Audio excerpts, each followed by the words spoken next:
Hello बच्चों, कैसे हैं आप? उम्मीद करती हूँ आप बढ़िया और एकदम मज़े में होंगे। तो आइए बच्चों, आज एक जातक कथा पढ़ते हैं और इस कथा का नाम है दृष्टि। तो बच्चों, इस कहानी में हम जानेंगे क्या है दृष्टि, क्या हुआ, कैसे हुआ इस कहानी में। तो वो सब हम इस कहानी को पढ़कर समझ लेते हैं। कहानी यूं शुरू होती है। ये कहानी उस समय की है जब विद्यार्थी की यानी शिक्षार्थी, शिक्षा लेने वाले स्टूडेंट गुरुकुल में रहकर विद्याध्ययन किया करते थे।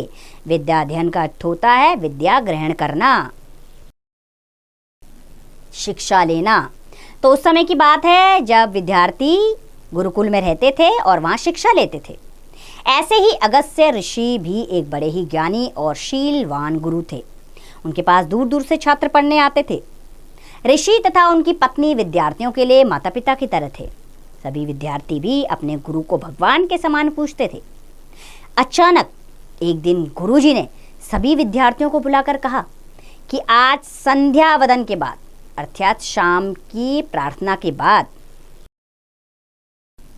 संध्या वदन का मतलब होता है शाम की प्रार्थना, इसके बाद सभी विद्यार्थी यज्ञशाला में एकत्रित हो जाना। यज्ञशाला यानी कि जहाँ यज्ञ किया जाता है, और एकत्र यानी कि इकट्ठे हो जाना।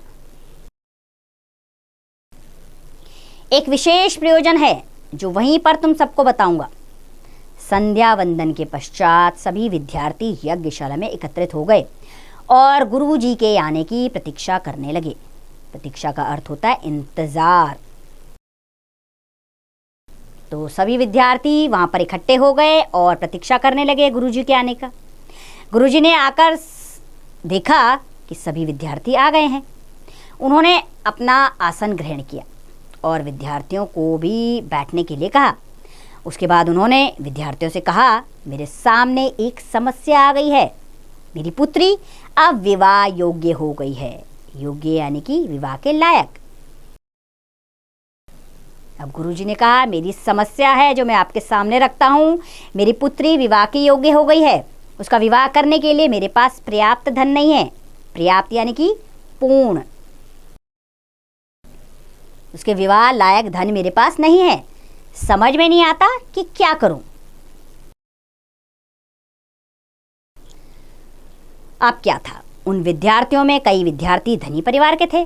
उन्होंने सुझाव देते हुए कहा, सुझाव यानी आइडिया।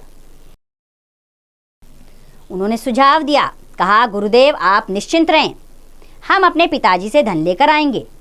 आप उस धन को अपनी गुरु दक्षिणा मानकर स्वीकार कर लीजिए। गुरु दक्षिणा क्या होता है बच्चों? गुरु को दिया जाने वाली दक्षिणा। गुरुजी ने कहा, यह संभव नहीं। तुम लोगों के माता पिता मुझे लोभी समझेंगे। इसके अतिरिक्त शिष्यों से धन लेकर यदि मैं अपनी पुत्री का विवाह करूंगा तो मैं अपयश का भागी बनूंगा, जो मैं नहीं चाहता। अब सारे विद्यार्थी सोच में पड़ गए। कुछ समय के बाद गुरुजी ने विद्यार्थियों से कहा, हाँ, एक उपाय है। तुम लोग धन इस प्रकार लाओ कि घर में किसी को पता ही ना चले। इस प्रकार मेरा काम भी हो जाएगा और मैं अपयश से भी बच जाऊंगा। सभी विद्यार्थियों को गुरुजी की बात उचित लगी। जो विद्यार्थी धनी नहीं थे, गुरुजी ने उनसे कहा, तुम लोग दुखी मत हो। तुम लोग अपने अपने घर से जो बन पड़े ले आना। हाँ, इस बात का ध्यान रहे कि जो भी तुम लोग लाओ उस पर किसी की दृष्टि ना पड़े। दृष्टि यानी कि नजर। अर्थात गुरुजी ने कहा, जो कुछ भी तुम अपने घर से लाओ वो सबकी नजर बचाते हुए लाना। कोई देखे ना कि तुम क्या ला रहे हो। यदि किसी ने देख लिया तो वस्तु मैं वह स्वीकार नहीं करूंगा। स्वीकार यानी कि उसे ग्रहण नहीं करूंगा। गुरुजी ने कहा, अगर तुम्हें लाते हुए किसी ने देख लिया तो मैं वो चीज नहीं लूंगा। अब सारे छात्र अपने अपने घरों से जो सुविधा होती ला लाकर आश्रम में रखने लगे। गुरुजी भी प्रसन्न होकर वस्तुओं को अपने कक्ष में रख लेते। कक्ष यानी कि कमरे में। कुछ दिनों के बाद गुरुजी ने विद्यार्थियों से कहा कि अब और किसी को कुछ लाने की आवश्यकता नहीं है। पर्याप्त सामग्री, सामग्री यानी कि सामान। गुरुजी ने कहा, पर्याप्त सामान एकत्रित हो गया है। विवाह में अब कोई बाधा नहीं है। उन विद्यार्थियों में केवल एक विद्यार्थी ऐसा था जो अपने घर से कुछ भी ना ला सका था। गुरुजी ने उससे पूछा, शायद नकुल के घर में धन का अभाव है। उन्होंने कहा, शायद नकुल के घर में धन नहीं है, इसलिए वह कुछ भी ना ला सका। नकुल ने कहा, गुरुदेव, ऐसी कोई बात नहीं, परंतु मैं कुछ ला ही नहीं पाया। क्यों? क्या तुम्हें गुरुजी की सेवा करना अच्छा नहीं लगता? नहीं गुरुदेव, ऐसा नहीं है। गुरु की सेवा का अवसर मिलना, अवसर यानी कि उसका जगह मिलना, अवसर मिलना तो मैं अपना सौभाग्य समझता हूँ। सौभाग्य यानी कि परम भाग्य। किंतु आपका आदेश ही ऐसा था कि मैं कुछ ला ही नहीं पाया। अब गुरुजी ने आश्चर्य से कहा, मेरा आदेश? हाँ गुरुजी, आपने कहा था कि ऐसी वस्तु लाना जिसे लेते हुए कोई देख ना रहा हो। इसमें क्या कठिनाई थी? क्या तुम्हारे घर के प्रत्येक कक्ष में कोई ना कोई रहता है? गुरुजी ने कहा, इसमें कठिनाई की कौन सी बात आ गई? नहीं गुरुजी, बहुत बार ऐसे अवसर आए जब घर में कोई ना था। मैंने जब कोई वस्तु उठाने का प्रयत्न किया, यानी कि अगर मैंने हिम्मत की,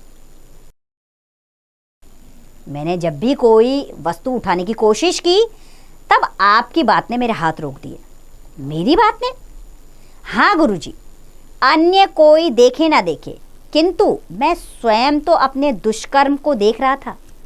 बालक ने कहा कि गुरुदेव, कोई मुझे ना देखे, लेकिन गलत कार्य करते हुए मैं तो स्वयं को देख रहा था ना।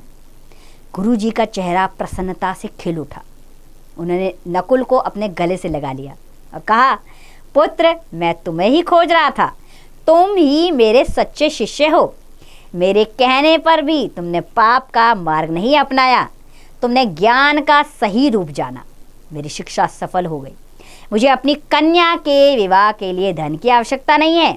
राजा का कोष मेरे लिए सदैव खुला है। सदैव का अर्थ होता है बच्चों, हमेशा। गुरुदेव ने कहा, मेरे पास धन की कमी नहीं है। राजा का कोष यानी इनका धन मेरे लिए सदैव मौजूद है।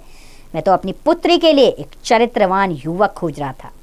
तुम्हारे पास तो शीतल और सदाचार का अमूल्य धन है, अमूल्य जिसकी तुलना ना की जा सके,